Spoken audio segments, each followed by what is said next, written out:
رب العزت کی حمد اور نبی خدا صلی اللہ علیہ وسلم کی ذات بابرکات پر درود و سلام پیش کرنے کے بعد آج کل سوشل میڈیا کا دور ہے اور بہت سارے گمراہ کن فرقے سوشل میڈیا پر ہمارے نوجوانوں کے ذہنوں کو خراب کرتے ہوئے نظر آتے ہیں،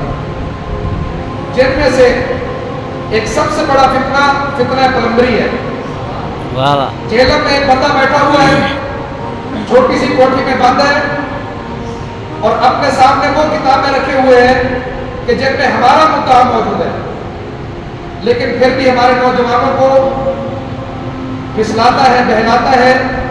اور ان کے عقیدے کو اور ان کے ایمان کو شیطان کی طرح لے جاتا ہے۔ اس کا سب سے بڑا ہتھیار گمراہ کرنے کا یہ ہے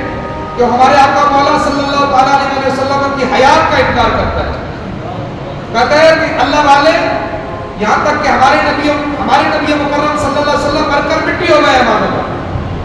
تو قرآن و حدیث سے آج ہم یہ بات ثابت کریں گے کہ ہمارے آقا مولا صلی اللہ علیہ وسلم حیات ہے یا اس کے مطابق مر کر مٹی ہو گئے، یہ بات ٹھیک ہے۔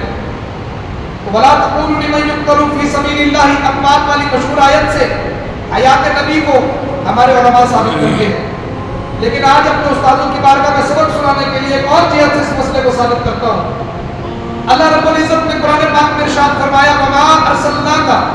إِلَّا رَحْمَةً لِّلْعَالَمِينَ،